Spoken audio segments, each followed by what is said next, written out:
Back with Currently in Progress, episode 10. We got Kevin Laduke on the mic. Kevin was honestly probably one of the first people that introduced me to making videos when he asked me to be in one of his. So I took the chance to reach out to him and see if he would like to be on a podcast, and he was gracious enough to say yes. Without further ado, let's get into it.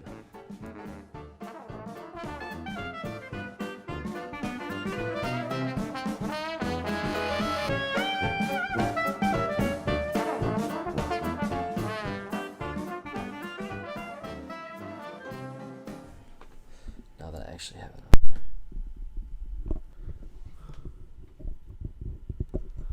there.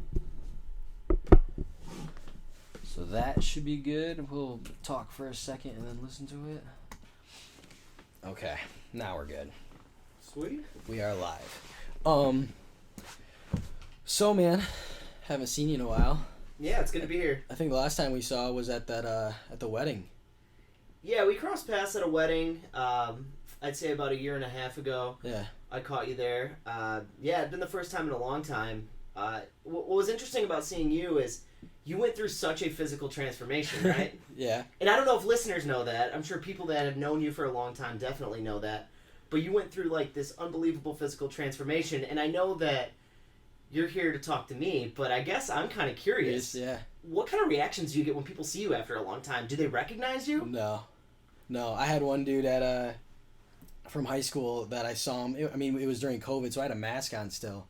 But even that, I said hi to him. I was like, "Hey, what's up, Austin?" And he had no idea. He's like, "I guess I don't know you." And I'm just like, "Oh, so, like, cool." And I like put my mask on. He's like, "Holy shit, like Nate O'Brien?" I'm like, "Yeah, dude." And he was like, "Dude, that's like," he's like, "You're bigger than me now." And I'm like, "Nah, like stop." And it was funny though. It was definitely cool. I loved it. So that happened right after you graduated high school, right? No, like this was probably within the last year. Like Oh this. my gosh. Oh yeah, like last year I could show you a picture, but like last year I was probably like 170, and I was like I kind of lifted, but I didn't really like lift hard, and I don't know. It's just skinny and not all there. And then the past year I really got into lifting hard. I worked out with that at like Central Michigan University. I worked with Coach Welsh and all them with the football players, and I was like, damn, like I could do a lot better, and I started doing better. So Well, that's cool, man. That's cool. It was fun. And then like the tattoos and like the hair, that gets people too. They have no idea, like they're like, holy crap, like you don't even look the same at all. Like, and no one ever thought I'd get tattoos.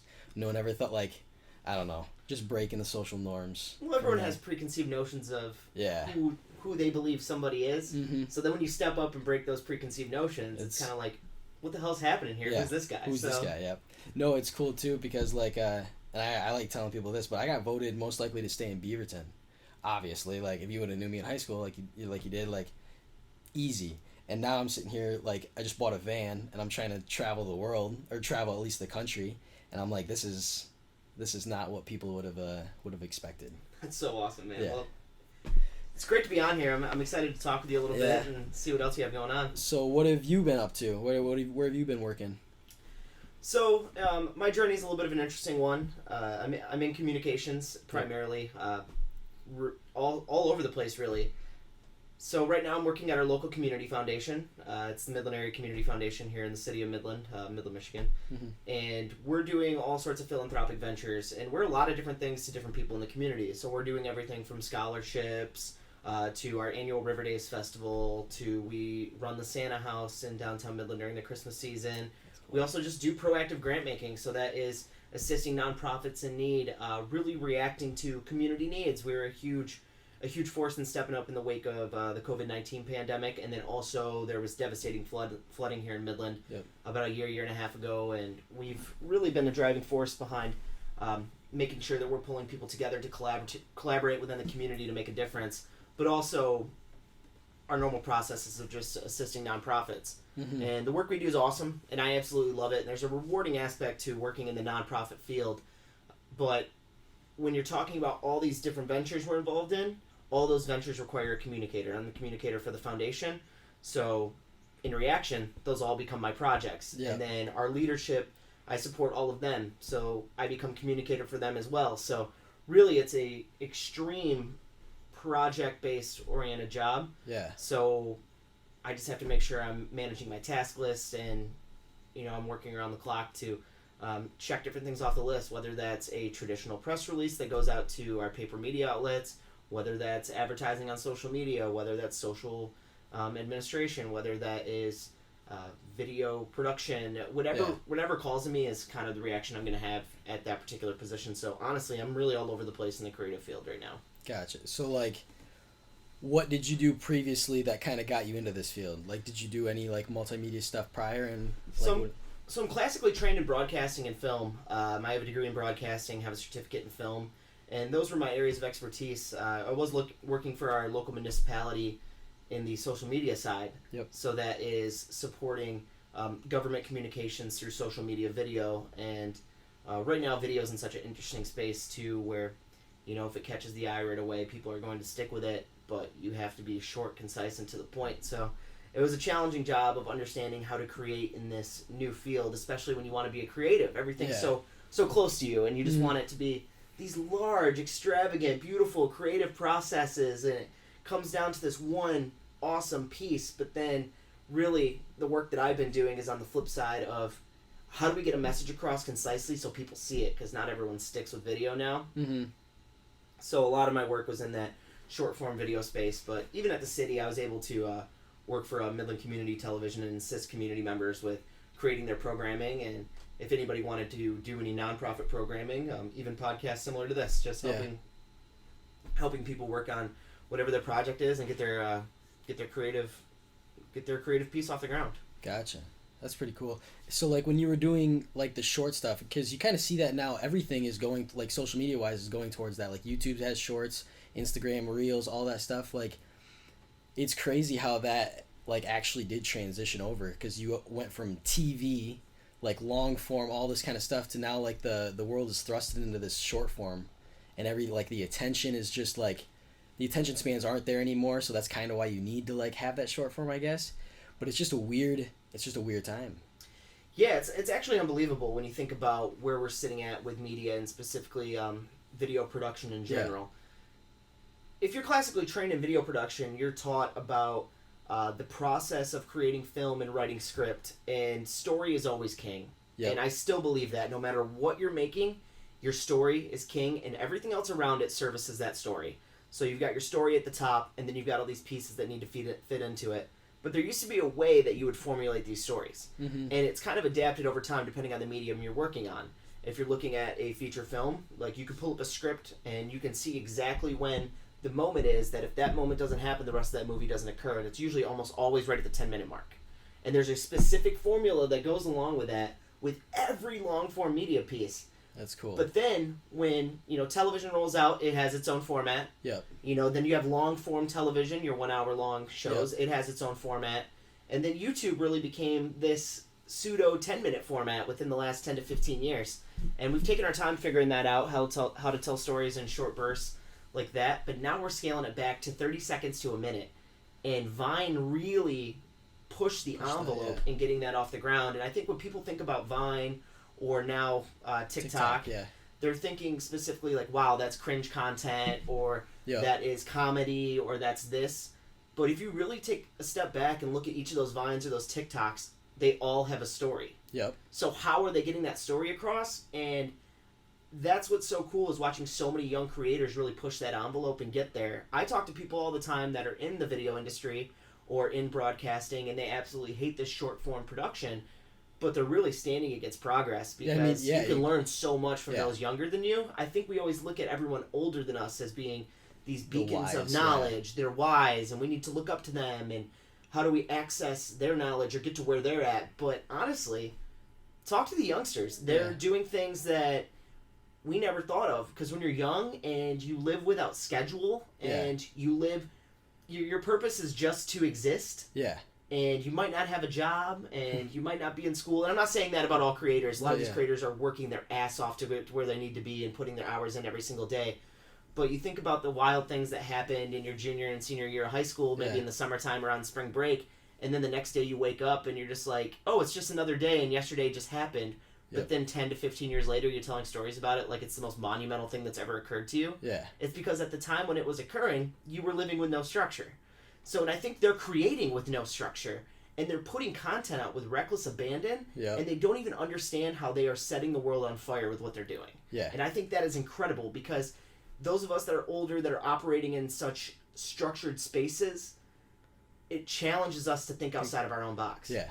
Because, you just talking to, like, anyone, like, 50 or older about, like, the social media world, they just don't understand it. They don't, like, it doesn't even pique their interest, the fact that this, like, 1 minute video could, like, they don't even see the value in it. They don't understand that how much, like, there's a lot of just trainers or, like, basketball trainers. I did a podcast with one guy. He's getting into TikTok, and he's, like, blowing up. And all he does is mainly put, like a specific drill on or something, and it's something you usually wouldn't see. I mean, he's a very good trainer. So he puts that on, and his TikTok blows up all the time, and it's crazy to see. And like he's a 30-year-old dude around there, and he is very adaptive in the modern age when it comes to social media. He's all over, and it's nice to see that. And it's it's cool to see that. Yeah, it's really awesome when anybody is looking at the new technology that's out, and this isn't even new anymore, but new ways of creating and new ways of putting content out, and they become adaptive to it, and they can really understand the value in listening to those that are telling us what's going to work almost. Yeah. And it's always a neat thing to see. And a lot of times you see these creators on TikTok, and I don't like to just assume that they're older, but when you see someone and you can tell just by visual cues that they might be older than you and they have accounts that are blowing up, I always check their account out and see what type of content they're putting up, because they're adding value to the app as well. Yep. And they're adding value, and they're adding valuable content to what's out there. And if it's working, it's obviously there's something going right. Yeah. It's providing exposure to a younger audience, so then they're almost learning from the younger audience on how to create, but then they are doing their due diligence to educate them back. Yep. And not all content's educational. We know there's all sorts of bizarre stuff out there, but just maybe even exposing the younger audience to their pop culture norms. And it's just, honestly, it's a beautiful way that the internet flows, of this passing of information that goes both up and down, that we don't really see in everyday life traditionally, like in the corporate world or at work. It's always, if you're younger, you're supposed to listen to your older employees. If you're older, you're supposed to be the manager. And that's kind of the normal flow in everyday work. But on the internet, that all becomes flipped, where it's almost the older generation learns from the younger generation, but then in turn teaches it back to them. So it becomes a much more recyclical concept of putting content out. Because like you said, the whole structure thing, the younger generation is kind of more unstructured. So then the older generation kind of takes what they have, sees what works, structures it in their way, and then, like you said, can give it back in a little bit better format or whatever it may be. Just, like you said, educating back down. I think it's mainly the structure is the difference. Yeah, you step back, and if you think about even movies you've seen, have you ever seen Superbad? Yes. Ridiculous comedy, obviously. But they have this insane night, and then they wake up the next day and just go to the mall. No, if that happened to me yesterday, I wake up the next day and I'm like traumatized, because I'm like, what the hell did we just do last night? Like we need to go on the lam. We need to figure it out. But because those guys lived in this unstructured world, they had this insane, ridiculous night. And obviously, that's a movie. Yeah. But you wake up the next day and you're just like, oh shit, time to go about my business. And I've had nights like that before too, when I was around that age. And sure you have. And I remembered one exactly when you said that. Specifically, and we won't share them here probably. Maybe no, you're good. Maybe on the bonus content, subscribe to the Patreon. But it's like that. Like when you live with no structure, all of a sudden everything becomes just like, it's just happening. Yeah. But you don't understand until you step back and say, wow, that happened. And I think they're creating in that manner, and that's incredible. Yeah. Wow, that's something to think about. Yeah, it's just one of those moments where you're like, how does somebody come up with that? And it's like, well, that's the mind frame that their mind is operating in all the time. Yeah. And if we could begin to unlock that, that'd be great. It's not how they came up with it, it's just that it happened. Yeah, they didn't come up with anything. Exactly. They literally just filmed what they normally do, and that's how it went. Well, think of some of your favorite artists, even. Yeah. Think your favorite musical artists, or your favorite rappers, your favorite singers, or your favorite rock band. What album is always somebody's favorite? Like, you ask them, like, hey, what's your favorite so-and-so album? Like, they always say the first one, right? Yeah. It's because you have your whole life to write your first album. True. and it just happens. But then Yeah. like the rest of your life, you're like struggling, like you're trying to recreate something. Dude, It's yeah. no longer organic. Yeah. And I think the same thing can be said about content. But the people that do find a way to reinvent themselves and turn their content in different directions, now that's where we see true art come to fruition. Yeah. No, that's... And, like, just the process of keeping on and creating, like, because that obviously is a super hard thing to do for some people, is just to, like, have that progression to keep going and, like, understand maybe you won't have the views or won't have whatever you think you need at the beginning. Like, you won't have that audience. And just to be able to push forward on that and then actually understand, like, okay, what did I do wrong? Why wasn't I getting those views, or why wasn't I getting what I needed out of it? And that's kind of cool to actually, like, going through that. Every podcast I've done, I've went back and looked at it and, like, yeah, okay, well, this spot, whatever, my audio is a little bit off here, whatever. Like, you can look back at that and think, like, am I just bad at this, or am I, like, figuring it out? And I've come to the fact that I am trying to figure it out. Obviously, I'm only 10 things in.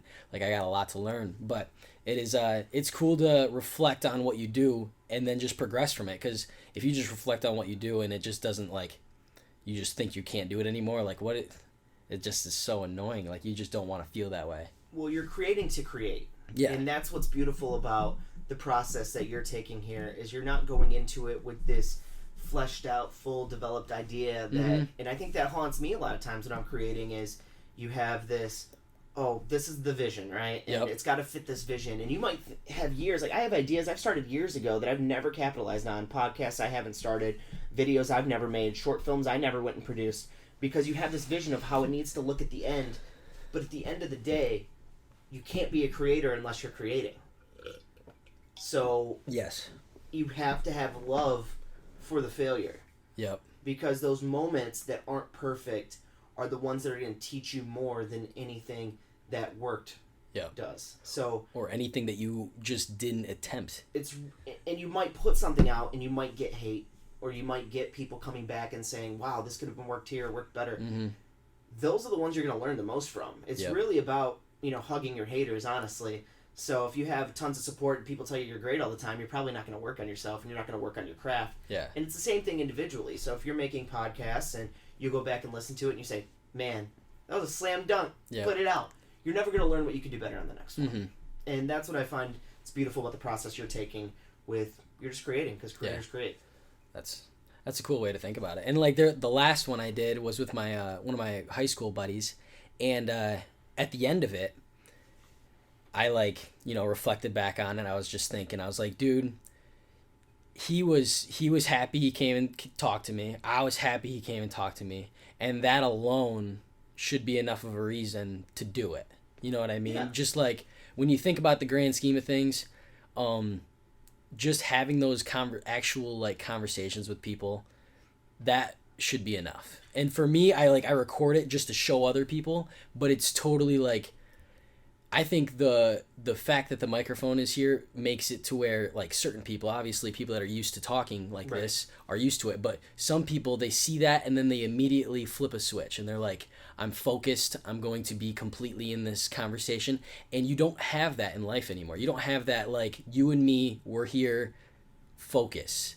And it's really in that right now, the way I think about these is I'm willing to do them with a lot of people, as long as you're willing to sit down and be this focused on the conversation. Well, you're facilitating human connection. Yeah. So the microphone becomes an accessory to the human connection. What's happening right now is you and I having a conversation, and that's the story. The story is you and I connecting on a human-to-human level, which, think about how many times we do that in a week now. It's not that often. Exactly. Even with our significant others and family, having conversations and sitting the phone to the side, or putting the computer off in the distance, or having the television turned off. It's a foreign concept to a lot of people now, to sit down and have a connection that is one person to another, where you're really sharing ideas and thinking about life in this expansive way. And I think that's wonderful. And you're going to get to know your friends even better through this process. So I think you said you sat down with one of your best friends from high school? Yeah, I had a couple with my, Are those conversations, do you learn things about them? Are you wow, you have more depth than I ever thought? Yes. Well, the one with the other day, we talked about an experience we both had when we were playing football together, and the way he took that experience compared to the way I took it were completely different, and I didn't know that prior. And then he was saying like that was the moment where he said like I'm gonna work super hard and like make sure I do all these things so I don't have to feel that way again. And in my head, as a kid, that's not, I was just mad about it. I didn't think that way, and I thought that was super cool that he did think that way, and I had no idea about it until just now, which is 8 years later. So That's really wonderful. And we're also Yeah. taught as men, too, not to share what you're going through. Yeah. Like, oh, don't share your emotions, Yeah. man. Don't share what you're up to. And I get it. Like, there's this Yeah. idea of masculinity, and we want to live up to these specific things that are put in front of us. But I think, too, like, understanding, our emotions do have value. Oh, and yeah. then our experiences have value. And sharing those stories, you can always help someone out. Yeah. And also just help your friends out and understand you better. Yeah. And you give people a window into who you are. And everybody's personalities are different, and that type of communication, being direct like that, isn't for everyone.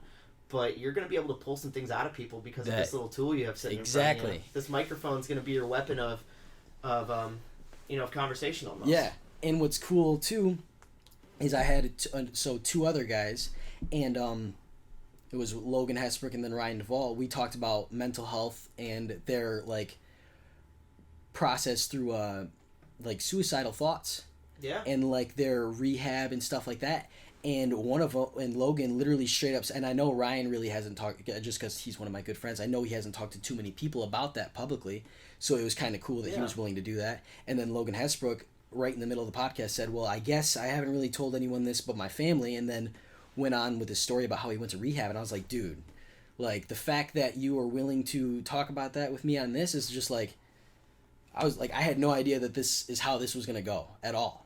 And like I kind of use that as an excuse not to like superly prepare for these, because you can't really prepare for that kind of thing. You know what I'm saying? Like you don't know that's gonna come up, and you don't know like if you had focused questions or focused anything, like would that have naturally came up? I don't know. So it's nice to be able to do that. It's nice to be able to facilitate, like you said, facilitate the communication. And that's wonderful. First of all, it's great to hear that people are willing to step up to the plate and share with you. That says a lot about you. I don't know if you are understanding that too. As like this is your weapon, but you're the person behind it. Like that is somebody trusting you and putting a lot of their life in your hands to say like, hey, thank you for giving me this forum, and thank you for giving me an opportunity to get on this stage and sharing those experiences with you. I hope that's not wasted, because that's a beautiful thing. No, it is. Those are people really really pouring their hearts out about honest things that have occurred with them, and how they feel about life, and that's not because they want to get that to the audience, because at the moment they're talking to you, they're talking to you. Yeah, and that's what's I love that when it comes to that, because that's how it feels too. Like halfway through the conversation, this thing kind of just vanishes. You're right. And then it's just like, okay, we're like here, we're just talking, and it's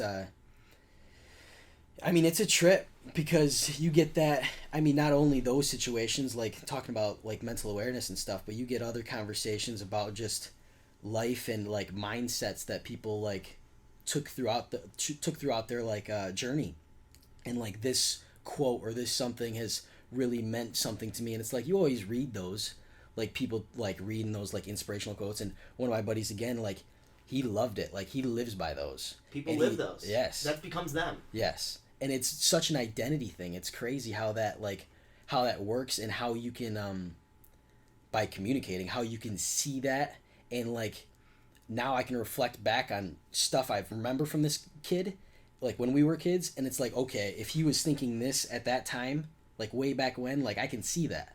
I can see how those quotes built him up. And it was cool. It was cool to see. It was yeah. I have another question for you, if you don't mind me asking.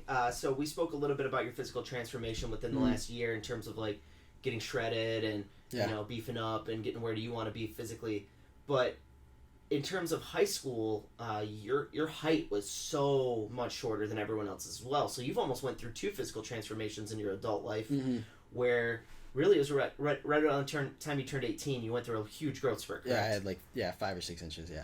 So being a shorter kid in high school and having that be a part of your identity, because I'm assuming it was. Oh, for sure. How does that make you feel in terms of because I felt like in terms of personality, you and I were probably similar in high school in the way we communicated to people and the way that we had relationships with everyone.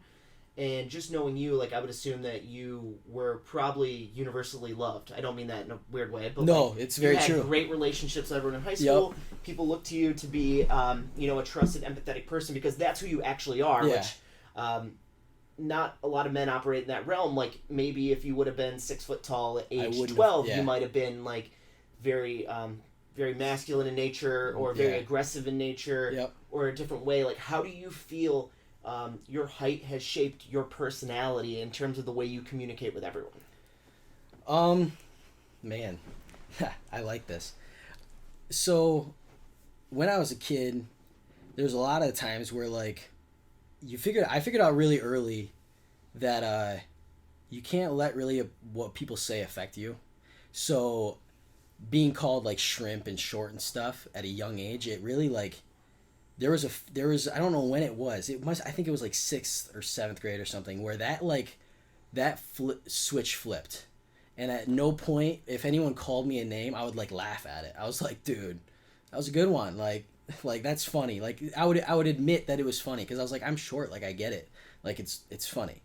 And once you figure that out, you kind of think about like what other people can't control. And then you think about like, well, if I ever make fun of you for that, like you should hit me because I can't control my height. So why would I ever make fun of something that you can't control? And I don't know, like that's one of the things I kind of got out when I was young. And the whole being able to control your whole mindset really like that idea started to develop more and more as I grew up. So like a lot of people, as I was going through high school, I was never really stressed. Like I had a good like parents freaking. I had food on the table. I could go do what I wanted. I had a car. I mean, I had all the stuff I needed. Yeah. So when it came to like and homework, I mean, I was smart. I was like I could get my homework done. I could do all that. I just didn't stress. I didn't overthink things. I just was very in the moment. And as a kid, a lot of the times people would tell me that they're stressed about school and they're stressed about this and stressed about that. And you hear that even now. Just the anxiety or like the idea of anxiety and stress has rapidly been changed in the past like 5-10 years just because people are more aware about it. And I don't know how I did it, but I just didn't worry about things I wasn't going to change in the moment. Yeah. Like if I'm not going to like if I decided to go to the fair and not do my homework tonight, I'm not going to think about my homework whatsoever. I'm going to be completely at the fair. And people think that's like I don't know if that's like a weird concept, but a lot of people can't do that. A lot of people can't go somewhere and not like they'll be on the Ferris wheel like, "Oh, I got to get my homework done." Yeah. And it's like why bring that up? Why let your thoughts like have that? And I don't know, like just being short at that young age and being able to like understand, control what you can control, and that's literally it, like just go with it. That was kind of the whole thing that I grew up with. And like then I got tall, and I tell you what, like I talked about this with actually Logan, but like the whole identity crisis like really hit home because there was people that would like literally look at me, like people would look at me different, and I even had no idea.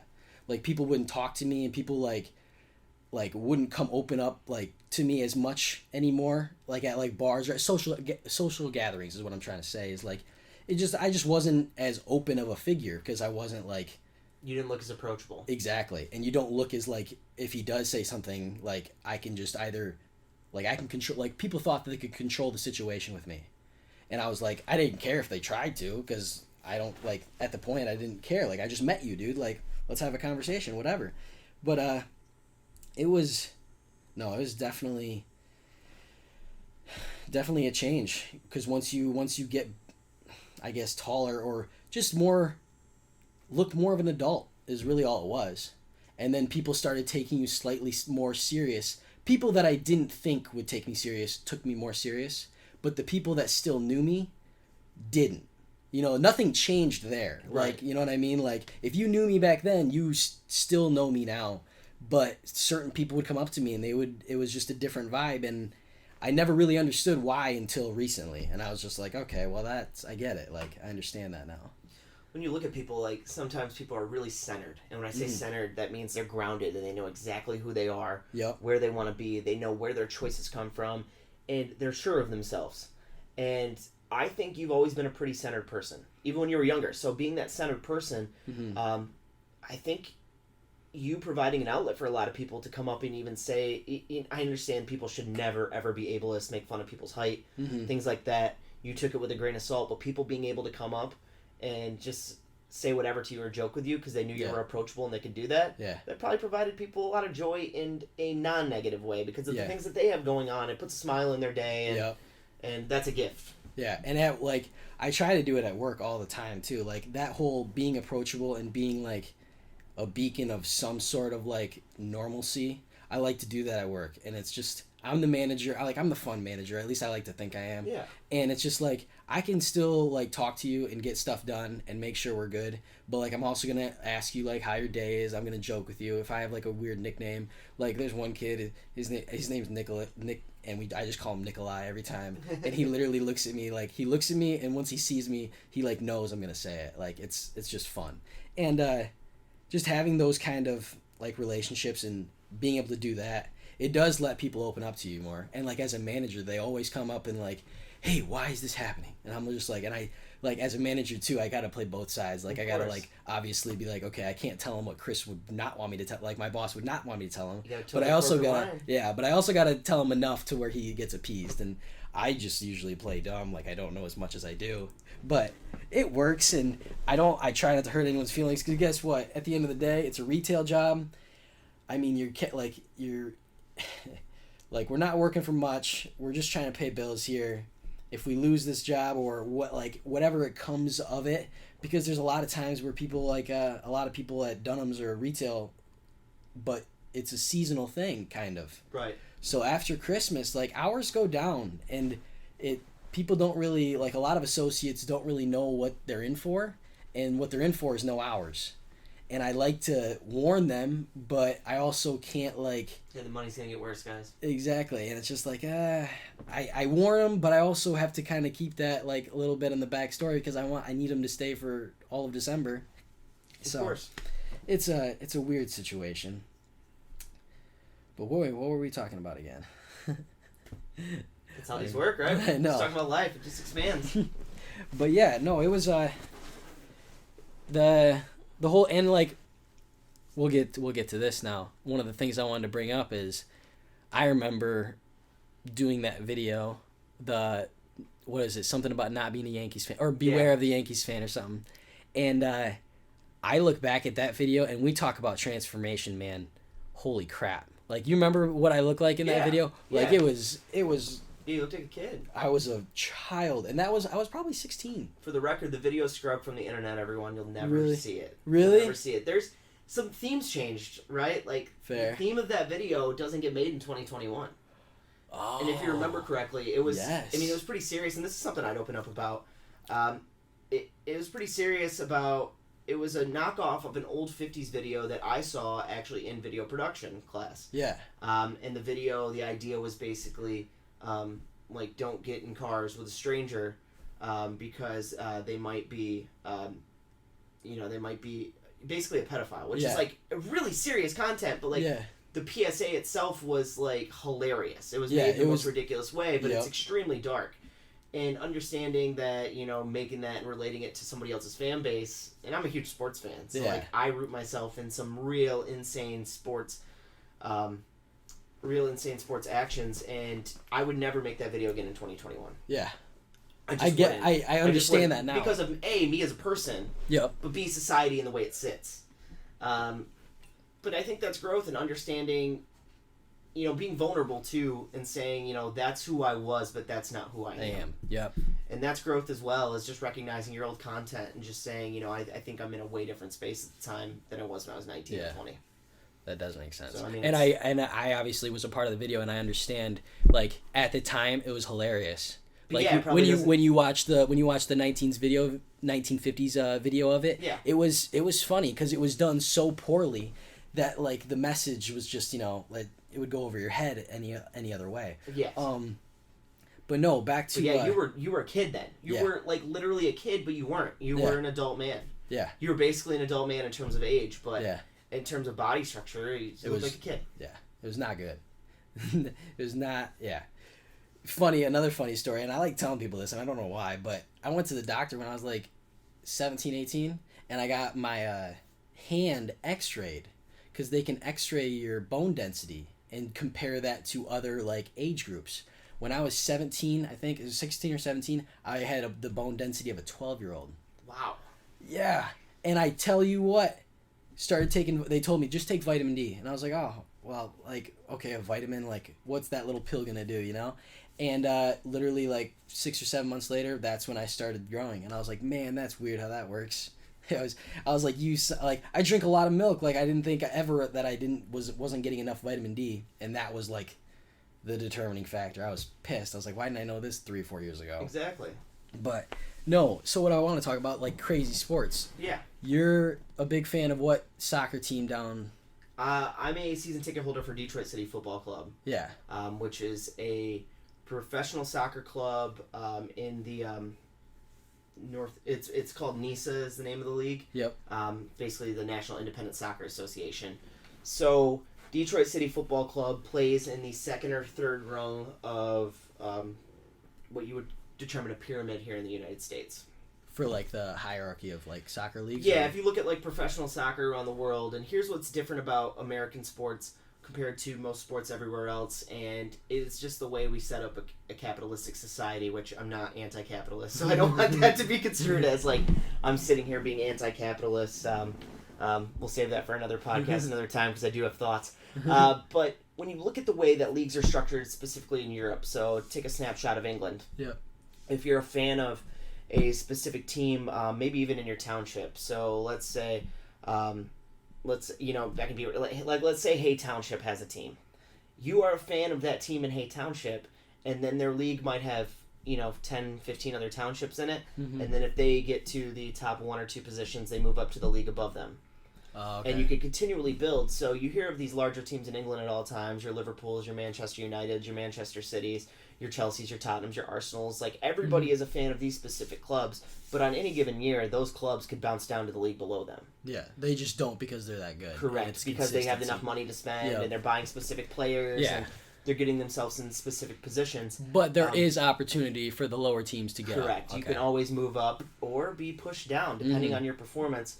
And we don't have a performance-based structure here in the United States. It's all a money-based structure. Yeah. So if you look at Detroit City Football Club, it was a club basically started by 5 guys who pulled their money at a local bar and looked for whatever the cheapest, league they could really buy into was. At the same time, there was a group of gentlemen who were connecting online who just wanted to be large soccer fans of something in their own backyard, the same way that we can be the fans of the Detroit Lions, Red Wings, Pistons, and you turn on TV and you watch these Champions League matches and you hear these fans really putting their voice out there in full voice for your club, and you're just like, damn, I want that here in my own backyard. Yeah. So as Detroit City started to form, a supporters group also started to form right along with it, and they weren't happening at a connected way. It was very organic in the way it was building on the supporter side, and that supporter side has really driven this club to new heights. And you open the gate in a league where people are averaging 125, 250 people just to keep the bills on, or to keep the lights on and get the bills paid, and you've got 1,000 or more showing up to your first match. You've found lightning in a bottle automatically. Yeah. And then to not put any sort of chains around the supporters and say, like, you can't do this at a professional sporting event. And at that time, it was amateur sporting event, and they've really only been professional for a couple seasons. But to say that, you're not constraining your fans and you're allowing your fans to support in the way that they see fit, really self-police, really develop a culture on their own, that's what takes that club to the next level. So that, like, the audience or, like, the fan base just supporting at a high level was what brought them higher? Or it's a mix of everything. It was great ownership. Yeah. It was amazing supporter culture, just unbelievable supporter culture. And then when you have a mix of great ownership and great supporter culture, then people want to come work for you. Yep. So now you're getting players that are amateur status, mind you. These are not professional players at that particular time, coming from high-level college programs to say, I choose that club to play for in the summer. Because it's basically a glorified culture. AAU team, but we're bringing 6,000 people in. Yeah. So it becomes, okay, well, this is obviously overgrown where it's at. Yep. But to get into any league in the United States, you basically have to have a high amount of capital to buy in. Yeah. I don't have the figures in front of me and wasn't prepared, but if you look at MLS, so Major League Soccer, the highest realm of soccer in the United States, every owner is a billionaire. Yep. Because they have to be. The league won't even allow you in unless you have a specific net worth. So our team right now, if we became MLS, and I put that around, put quotations around it, we never want to be MLS because the league is a complete shill and doesn't want a club like ours anyways. Yeah. But if we were to ever make that status, they would rip the soul away from our supporters. They would make sure our owner or our controlling owner was at least worth however many billions of dollars that they determine. And they just take everything organic away from it. Mm-hmm. And yes, the play on the pitch might change. So you might get a few better players, but I'll tell you what, it would have no heart, it would have no soul. So if you bring an MLS club to Detroit, you'd have to pay me to go into that stadium, and even after you did, I might not even walk in. Because I really believe in the organic nature of people doing what they want so much. We talk about creators creating. Yep. In a weird way, this supporters group created. In a weird way, this ownership group created, and now the supporters are owners. So they opened up ownership to supporters. I'm a part owner of this. It becomes just for a few $100s, you now own a piece of your favorite professional sports team, and that's a connection that you don't get in the other four major sports leagues, or the four major sports leagues in the United States, unless you are one of God's most pathetic creatures, a Packers fan. Which, I admire their ownership structure, though. I hate them. Absolutely hate them. But when it comes to it, you don't get that in professional sports in the United States. It is billionaires' Playboy Club. Yeah. You get all the money, and and obviously there's some of these guys I really respect. I like Mark Cuban. I like what he stands for. Yeah. But at the same time, there's no ownership involved in the fans at all. These are franchises owned by billionaire playboys. Yeah. And they can be ripped from you at any moment. I'm a huge Pistons fan. You're sitting in my place right now. I've got a picture of the Palace of Auburn Hills. I got a Pistons plaque out here. Huge Pistons fan. If Tom Gore is the owner of the Detroit Pistons, wanted to move them to Vegas tomorrow, he can do that. Yeah. As long as the league approves it. And that's pretty devastating to think about. Yeah. Because you take that culture out of Detroit. Yeah. Because there's obviously when you do create that, when you do have that kind of team, people base a lot of stuff off it. They want to live there because of that, or they want to go to those games and they want to enjoy those experiences with other people and everything. And just to be able to rip that just because of money, it's kind of, and take it completely away. Yeah. And that's why I'm so anti the sentiment of Major League Soccer ever coming to Detroit, because their number one goal is to kill the club I love most. Yeah. So, and we can't have that. So we're going to be vocal. We're going to stand against it, and we're going to shout as loud as we can. We're going to pour our hearts out, and if you come to a match, odds are you're going to see, excuse my language, t-shirts that blatantly say, fuck MLS, because we're not here for the bullshit. Yeah. I like seeing those pictures, too, because you guys are a straight up, cool-ass student section, yeah. Back when... Except for all 40. But you guys got, the smoke grenades, you got, everything going. It's a production. It becomes... And that's all led by the fans. None of that has anything to do with ownership or anyone at the club itself. That is 100% fan culture from the ground up. And they are their own supporter section in a way that I can't explain. I'm not going to sit here and claim leadership over it. I'm not going to say that I'm instrumental in it. I'm not going to claim any of that. There are people that make this go around, and and people that have really gotten it off the ground, and everybody has played their own role in this supporters group throughout the history of time. But if you walk into a match, you're going to find a family. I can tell you that, because everyone is there to pull for each other, and it's incredible. You don't get that. If I had season tickets, and I had personal season plans at one point to Pistons, where you go down and sometimes you see the same people at games, but you don't have the connections. Yep. And you walk into a soccer match, and before I even make it to the area, I'm probably going to stand during the match. I've already received probably 5 kisses on the cheek, 20 hugs, 10 high fives, people asking me about my family, asking me about how my grandpa is, people that have never met my family members, taking genuine interest in your life because it's a family. Yeah. It's a fraternity almost of everyone coming together and just really finding their way. And I found a lot of great friends there, and I found people that I consider very close to me there, and people that are doing amazing things in their own right. But even beyond that, you understand how big this is for some people to really find a sense of belonging, and to blatantly say, we're anti-homophobic, we're anti-transphobic, we're anti-racism, and And it's one thing to say that, but it's another thing to live it and really invite people in. And you see people come in and you see it on their face where they haven't been accepted, or this is the first time they've ever went out in a huge public place as their true identity, and to really give them a hug and say, this is a place where this is a place where homophobia or transphobia is not tolerated, and we love you for who you are. And I think that's the thing, is people go there and they find a family, and that is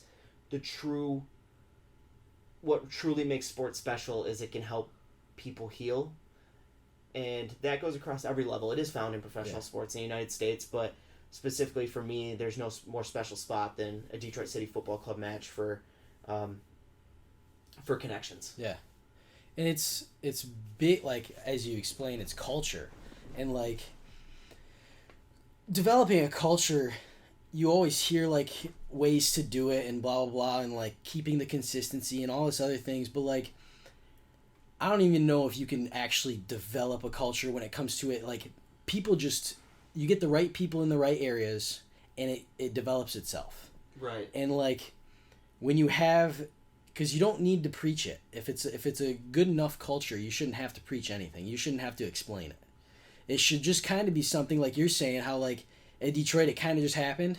Like the ownership took ownership. They let the fans do what the fans do, and they were separate. So like there was no one telling you what to do. You did it for the love of what you were doing, and everyone that joined that club was already like, what can I add rather than what can I take from this? Like, how can I just be a part of this and take what I can? No, like they joined because they wanted to add to the culture, and like that's crazy to see.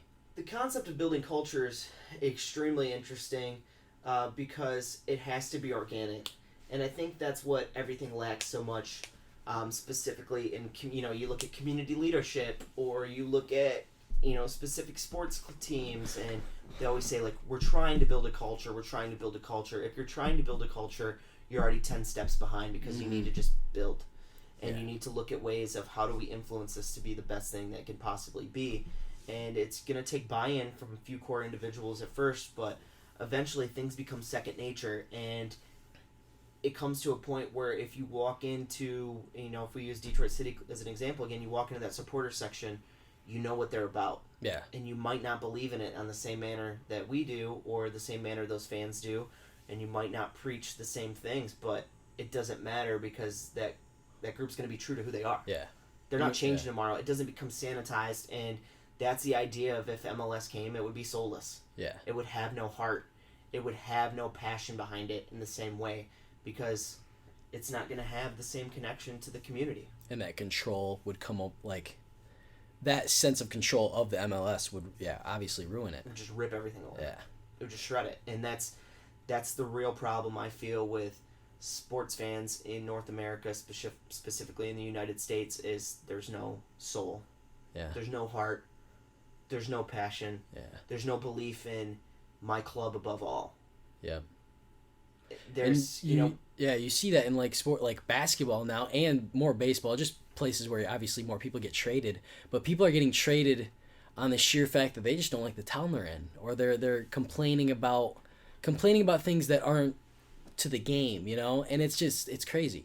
Here's my outlook on that, is if you take a look at, so let's say LeBron, for example. Yeah. He's the polarizing figure in all of this when it comes to the NBA. For the record, my favorite superhero when I was a kid was Michael Jordan. Yep. I saw Space Jam when I was 6 or 7 years old. It completely changed my life. It got me into hip-hop music. It made me an NBA fan. It made me a sports fan. It led to my love of the Pistons. The whole bit. So I am not a LeBron James fan.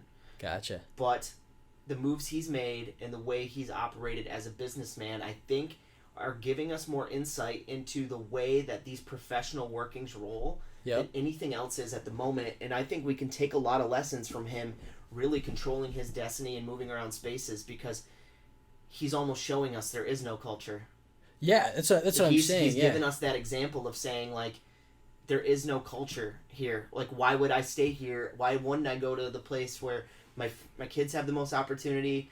I live near most of my friends. Mm-hmm. When I retire, it's where I already want to be. Yep. And you didn't see that as much in the 80s and 90s in the heyday of, the first golden era of the NBA. The NBA is more popular than it's ever been right now. But that first original golden era, Magic stayed where he was. Jordan stayed where he was, Bird stayed where he was, and you've got these three monsters staying exactly where they're at and working towards championships, because I think it was more rooted in culture then, and it was more grassroots at that moment, but I don't think sports teams have any culture anymore.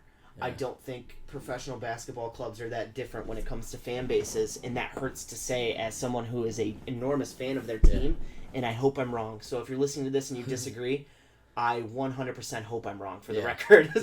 So please tell me I am if I am, because I'd rather be wrong than right on this one. Yeah. But I think that movement, why not take the independence in your own hands when we're all at the mercy of these billionaires? Yeah. But it creates what I don't like, which is the opposite side of people that, let's say you're from Cleveland. Yep.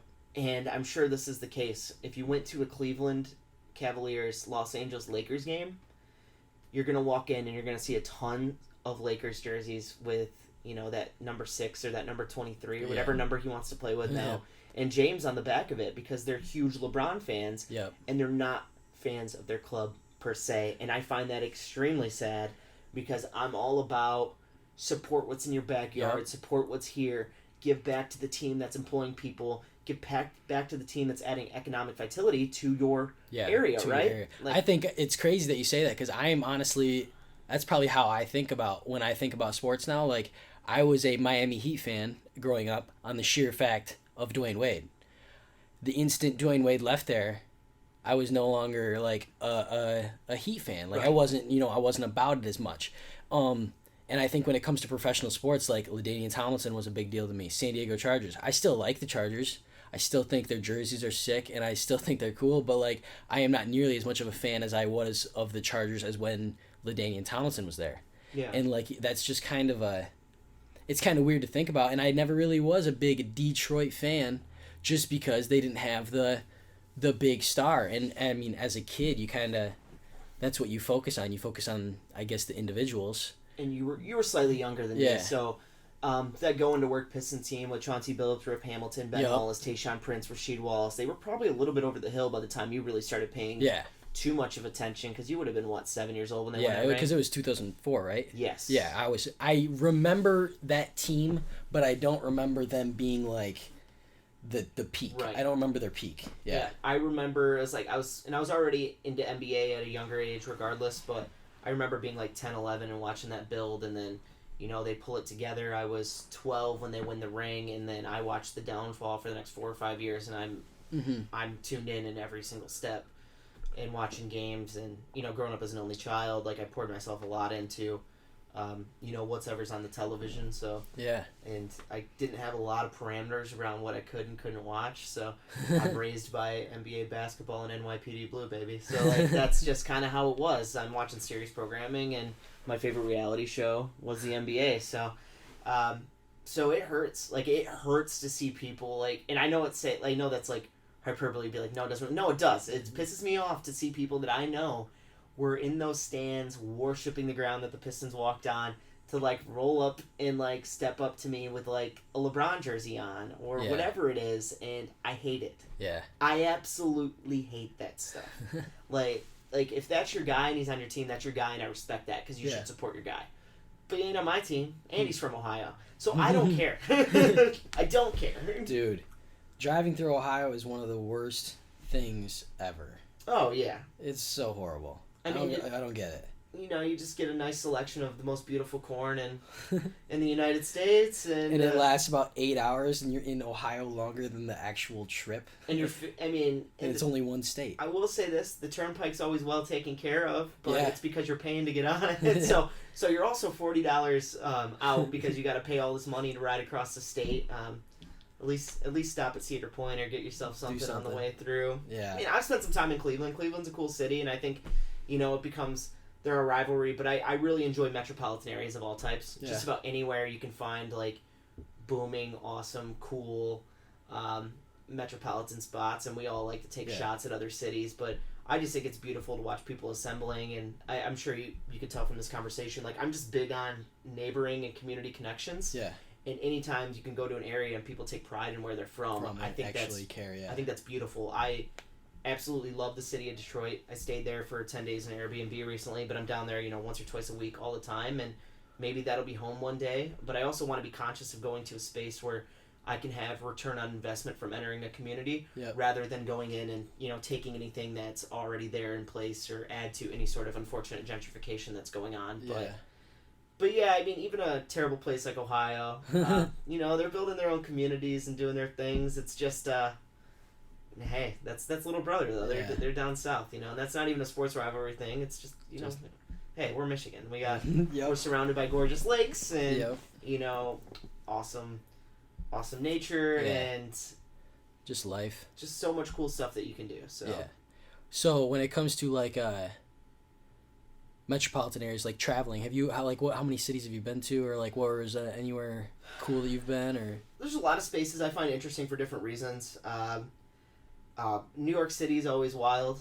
Entering New York and experiencing New York, because it's like the entire world at your fingertips. Like you have enough money in your pocket, you can literally do whatever you want, basically.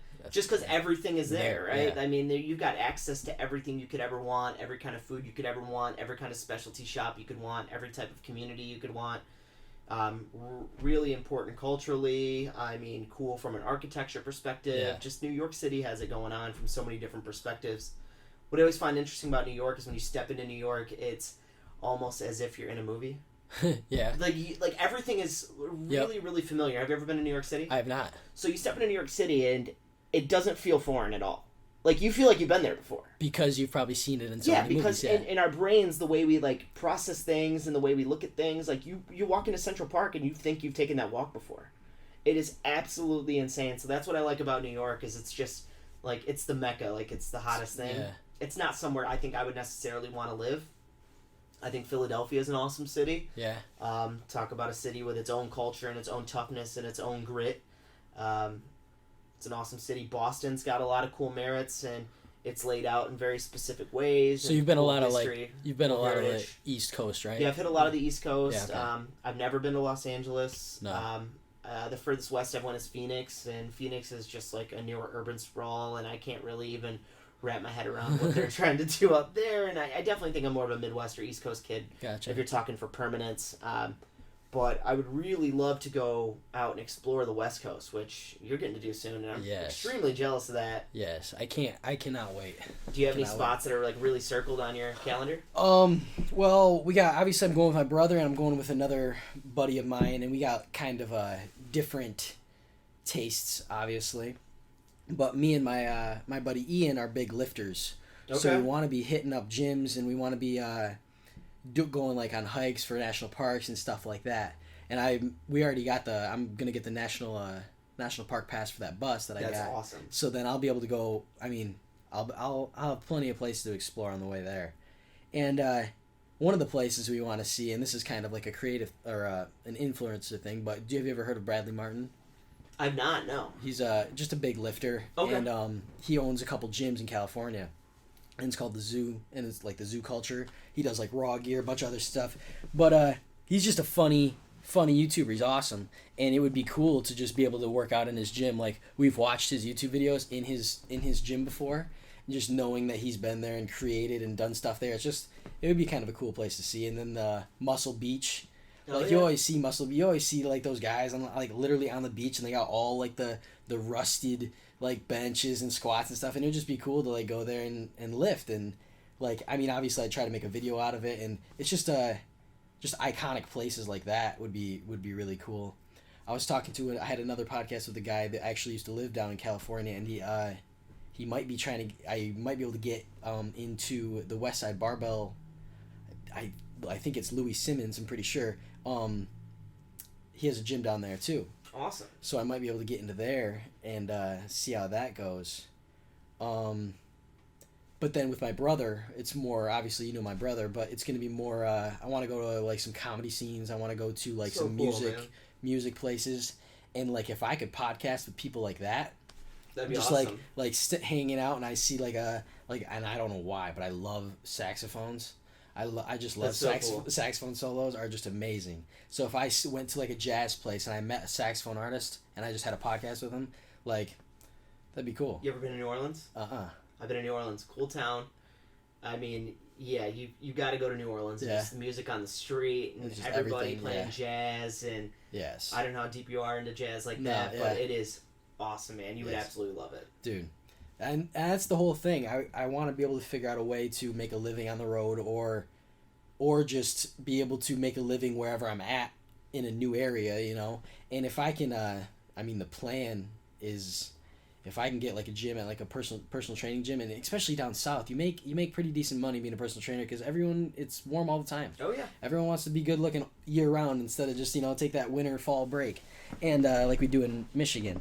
But if I can, like, I mean, 24-hour parking, I mean, if it's a 24-hour gym, I can park there the whole time. There you go. So you can't really stop me. I'm going to live in my van. I'll work for you all you want. And I can make some money, and I can travel. And, I mean, if I got into, like a chain gym or, like, a Gold's gym or something, and I was sitting there, I'm like, hey, I worked at this Gold gym for 2 years. I want to work at this one. Are you guys hiring? Transferring. And then they're like, yeah, okay. And then I'm just like, okay, cool. See ya. I'm going to Florida. I'm going to freaking wherever I want to go. I'm going to Philly. I'm going to New York. It would be, I don't know if I'd want to be in New York with a van. Yeah, I don't know about that. But still, it'd be an experience wherever I go. It'd be fun. That's the kind of the mindset I'm on, and just being able to travel and being able to explore, and I don't know, get out of that whole, you know, hometown mindset for a little bit. I definitely want to end up back there at some point, but for now I don't need to be. I've had my good 24 years. Well, it's interesting too what you're doing by making your transportation your house, Mm-hmm. because I'm always on the flip side of being very pro non-motorized transportation. So I live in a very small downtown, but I walk most places. My girlfriend lives a few blocks from me. All my favorite bars and restaurants are a few blocks from me, and I really try and add to the idea of we live in a walkable community. The only thing better than that would be just flipping it on its head, and instead of making the house the spot that you walk from, the house becomes the wheels that you ride in. Yep. So it's similar in very Yes. different ways. Like, it's taking that minimalism to another level as well. Yes. And I just think that that's great. The only thing that I think I would be upset about in van life is lack of community, because you don't Yeah. have a structured community at all times. Mm-hmm. And, you know, we all know what that looks like from different points of view, and I don't even mean like just like the community that you and I came from, but just Yeah. any community in general. Yeah. I just feel like you lack that, but I guess, would you be making kind of the fitness community your community at all times? Yeah, or what I'd really like to make my community is being able to podcast with other people in those areas wherever I go, because obviously I can find people in Beaverton that are very interesting and very worthwhile to talk to. If I can find those kind of people in a small town of Beaverton, I can guarantee you I can go anywhere else, and if I look around hard enough, I'm going to be able to find people to talk to. That's so great, man. And that's all it is. I mean, there's always someone interesting out there. At least a little bit more interesting than me. Like, it can't be that hard to find. And that's the whole goal. If I can go out and just explore. That's so good, man. Yeah. I'm happy for you, man. I'd be lying if I said I wasn't jealous. That is so cool, And yeah. you're going to get to learn so much, and I hope that as someone who, you know, I thrive on other people really enjoying things. Mm-hmm. So when people are really into something, even if it's not something I'm into, Yeah. it gives me a lot of energy and makes me extremely happy. Yeah. So I look forward to hearing any sort of content or watching any sort of content you get out from doing this, because I Yeah. think what you're doing is so freaking awesome. So there's another piece of content that I want to make while I'm out there, and I'll kind of get your opinion on it. But I want to make. Have you ever seen? And I don't know why I love this show so much, but Zac Efron's Down to Earth. On Yeah, Netflix? I think he's done a great job. That show is amazing. Yeah, I think it's incredible, because you're watching somebody really strip back the layers of who they are, exposing their soul and doing new things. I mean, And doing things that are very it's important to the world. and it's still scripted reality, but this is actually who he is. So. Yeah, yeah. And I would like to do something like that, like a docu-series. And what I'm going to call it is Go While You Can. That's so cool. And so the whole, obviously it's pretty self-explanatory, but like the premise is going to be like, explore while you can, don't take life for granted. And I want to, like, obviously anyone I meet out there, if I meet someone that's on a journey like me or has went on a journey like me, I'll sit down with them and be like, okay, like, this is what we're going to talk about, like having focused questions on it, making a whole like documentary series style of it. That's so then cool. it would be like the guests to the actual storyline of me doing what I'm doing, and then that would be like the supplemental, you know, information. And it would just be fun to like do stuff like that. No, I agree. I think that would be incredible. Yeah, It'd be so good. I look forward to seeing everything you bring back and that's what I'm. everything you put out in the world, because that's the other cool thing about social media age is you can just share your experience wherever you're at. Yeah, yeah, and the whole other thing with the podcasting too is like you were talking about before, giving someone a forum, giving someone like a way to talk about their experiences. There are so many, like, you always have these celebrities on these podcasts and stuff, and like everyone's already seen so much of these people. Yeah. And I love when it comes down to like people like you, people that I've like met in my life, and it's just like, wow, you are a hell of a lot more entertaining and interesting than I would have ever thought. Because people obviously, like, you don't really understand how much of a life, like how many hobbies I have. Like, I have a few hobbies. Like, I'm trying to learn guitar, I'm trying to do this podcasting, blah blah blah. Like, other people have those hobbies. You just haven't heard about them. We are all so disconnected right now by our differences. Yeah. And it's extremely painful. It's extremely painful because not everyone believes in this idea that everyone's trying their best.